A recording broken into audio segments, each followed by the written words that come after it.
jo na captain lol le captain thang re lo te khai ngai sang mizoram ta na tho lok na zong zong kha IGP kit na pan tum dan te khai angai nom le me tra ngai sang khop mai tin tun kan tong lo holo se ening mizoram tan dun hlan te ming manga inzuar kha kha chu ke chu an thian te za lo thla ka ti le lam takin mo min over te bo mi lo ti mai the lo survive ka tam ta ka dom ta ni mo nam se pai kha shem ta hai China ram kal ti te ka tiang kha nam ta atam zo ki jin shelawang man ming point shelawanga tu ta ngan ni point shelawanga chan chu e an pu te hoina an ti amang kha an ti thlat lo tun hnai do ai chon in news le me show than khathian ron ko ma an ron thelar ve do tiang khan kan lo shwe the ta tu nge lal khu ma sai lo tiang rang ta mi kha ani lo chung kan shil hai an bo an lar lo lar tal kha chun phu ve ni tra an thil ti ngai to kha chun Mizoram independent ram country pa ni ve ta tu nai chun tam zo chu ka thok krimin kan ram point ma kan son pha lo mo mishing po puitling tu chon som par chang ngai ani ve tho mai tu na chuan in state chom hlom in ti te hi nge niang khuat lo tu na ni economically in chom hlom kan ni lo mizo i mangai lo ti lampang lak chi ni lo state kan paisa hi mi tax vai ho chi ani kan man ni kan paisa hi kan lo independent chuan khamir ngon kha kan ring to lo nga mi in nga na tur nu le pa te nei chuan puitlin har an tiang deuh khan lo tu nei seng te po hi nga lo zalen atme la lo independent ila chuan kan work ethics te po ain thak veo chu garing ma se chu ti rolin tu na kan din mun le kan ramatanga kan thur chua rampo na kan pek chu ngai to hi chon kan paisa lut na niam viang Burma ni chu to lu tuang bar tu a chon India paisa mangin Burma kan sum dong ati theng so at lo smuggle mo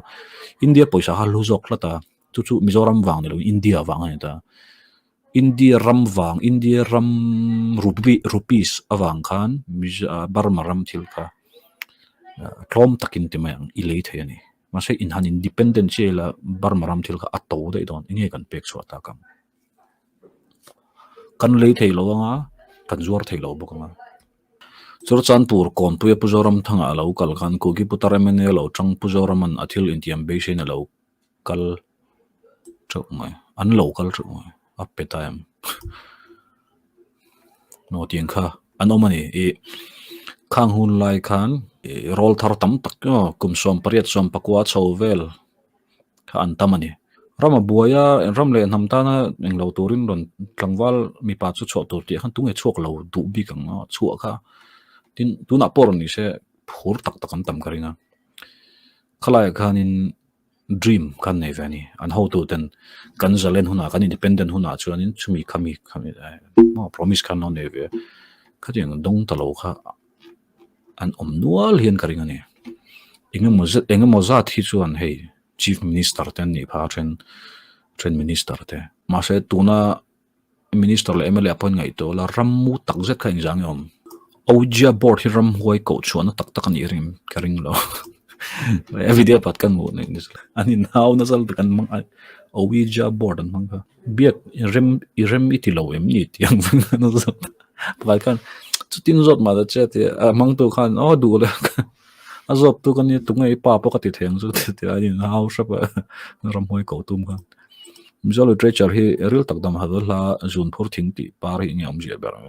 zone chu kan thria ma mishing in zone an ne yar khwaten zone an ya hun te pan zone an ne kan ti thin ka lung len hian in mishing chau lo te po ngai thei ta man lai te tin hun lai ma tin mun te khwa te chu tiang chuan do chuan dam hawa hian in kha zone kha ama case ai chon thing tin par ma thing te pangpar te khanin an phurani zone kha lassi mu ve chak thin u jon man lai huna khan am ve chakam kom chak lo man lai mu ve chu ka chaka man lai nam ma se ka survive the to ring lo lassi chu ka tong chak lo ma se mu chu ka mu ve chak